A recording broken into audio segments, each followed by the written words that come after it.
Now, most of us that have boats or sail on boats, we have life jackets, but do we seriously ever check them thoroughly ourselves, or know in fact how to check them? Well, part of our remit as RNLI and community safety teams is that we go around and do life jacket clinics and we show people exactly how to get involved, how to check your own life jacket, what to look for, and what are the telltale signs that you might need it professionally servicing, which we should get done every year anyway, or replacing. What I brought across is just a straightforward life jacket this morning. It's one of the Crusader ones. There are many other makes on the market. The big message about life jackets, first of all, what is the best life jacket you think you can get? Anybody? The one that you'll wear. That's the best one you can ever get. It's got to be comfortable. If you'll wear it and it's going to fit you correctly, then that's the right one for you. The other thing to look at is what water activity are you taking part in. If you're sailboarding, kayaking, things like that, you don't want an automatic inflating one, because it'll be forever going off and it'll cost you a fortune rearming it every time. What you want then is one of the buoyancy aids with the integral buoyancy in them, because that way you'll be able to climb back on board and you're not forever refixing your life jacket. Quite a lot of us, we go out in the open water in our sailing boats. If we get knocked overboard, we want to know that this thing is going to go off and do its job. So when you come to checking them, first thing you want to look at is the outside of the jacket itself. Check the strong points on all the straps. They've all got contrasting stitching in them now, so it's a telltale. You can see if there's something gone wrong with them at all. And you want to make sure that those are intact, the straps aren't fraying at all, and then check the crotch strap fastening to make sure that those clips are still all in piece and working, so that can't just accidentally knock out. You check around that, then you check the bladder. The cover of the life jacket itself. Make sure there's no obvious holes in it, wear and tear, it's not damaged in any way. Once you're happy with having checked all of that, you can then go to opening the jacket up. And this is the part most people don't like doing. What if I can't put it back together again? Speak to one of us. We have trouble with them as well. So just unzip. You find on a life jacket they have weak points. So when it's activated, it starts at the weak point, and that's when it will go off, and it will break the zip all the way around. But you can unzip them as well and make it easy. That way you get the zip around the right side when you're putting it back together afterwards. Don't be afraid to open the life jacket out and see what is inside. Open it out, you'll find this one has the light, it has the whistle, and it has the manual inflation tube. It also has the SOLAS reflecting tape. Once you've opened it out, first of all go around and check the bladder itself. You want to check the weld, make sure there's no compromise on there and that there's no obvious holes appeared in the bladder, which will make it useless. Check where the folds have been to make sure it's not weakened through the years of sitting in a locker, hopefully being pulled out once in a while and worn, but you want to make sure it hasn't worn through. And then you get to the business end. This is the part which will go off and save your life. You check with this one. This one is what we call a UNL Pro Sensor type. Pro Sensor because it's got the two green tabs on there which shows you that it's armed and ready for use. If you take the cylinder out, that top one goes red to show there's no cylinder in. It will go red if the cylinder has been fired, and you find that it will have a hole in the end, so it will be red. Take the cylinder out and then you take off the automatic firing device. Again, the tab on the bottom goes red because it's off. Now with these you want to check that that cap is still in place. If it's not in place, potentially it's being fired. And you also want to check because there is an expiry date on the side of it. You can't say it won't work after the expiry date, but it's not guaranteed. The manufacturers won't guarantee it. So that's all you need to do on those. These, if you've fired one and you need to replace it, these are only about £10 each.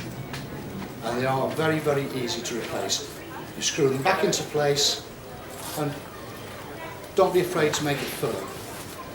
The cylinder, when you're checking it, the things you want to check for are first of all that it is in good order. It's not corroded, it's been kept dry, and certainly you've got no rust or corrosion around the screw thread. If you've got that and it's in this part as well where it hems in, fire it, you won't get a good seal, and the danger is that you will lose a lot of the charge into the air around and not into the bladder. So you won't have an effective flotation aid for yourself. When you're checking the cylinder, you find etched on it. It's actually etched, it's not written or anything. The weight of the cylinder, the charge in it, that is, 33 or 38 grams. This one is, he said, a 38. So this is going to go, that's why this one goes up to 180 newtons in inflation. But it also has on there a gross net weight. That is the weight of the cylinder and its charge. Put those on a set of kitchen scales and weigh it. If it's there or within a 5% tolerance, that charge is good. If you find any compromise on the head, buy a new one. Yeah, they're 25, 30 quid each, but it's your life. I prefer to spend the 25 quid than not come back. When you put these back together, it is just screw it straight back in there, and again, make sure it's firm.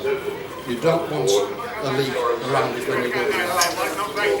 When you pack them back up, make sure that the manual firing toggle is in place. Some life jackets have them coming through the side, others have them coming as a toggle at the bottom. It's personal preference as to which one you have, which one you feel more comfortable in wearing. There are different types. These go off when they're water activated, so when they get wet. There are others that are activated when pressure. So if you're out racing, you've got foredeck crew, they're forever wet. We make sure it was a help.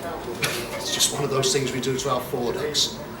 They don't want the life jacket going off all the time, so they use what we call a hammer device, which is activated when you're 10 centimetres or more below water, and it goes off on hydrostatic, and it inflates and saves them.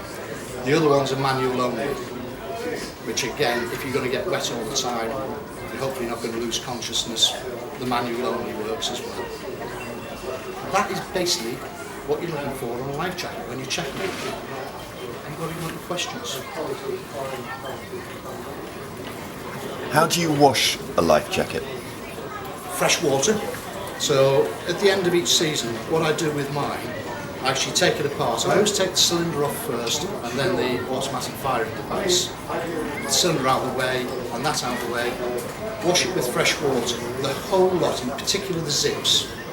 You've probably found with different parts of your boats, salt water dries better than supercoat, and it does clog up zips, you can't undo them.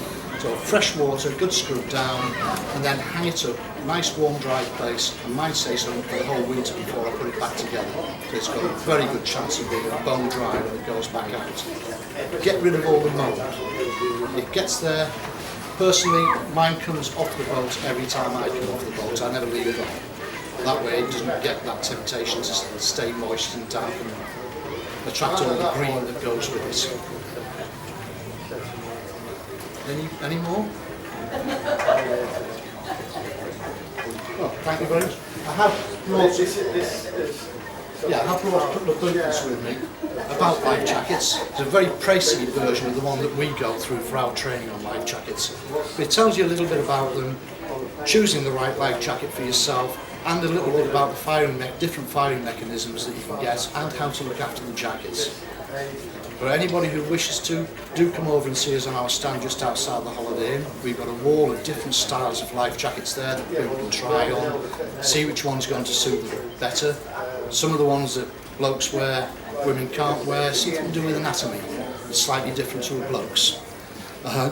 You've got to be comfortable wearing it and able to move and do the jobs you need to on board. So do come along, see it, have a go at it.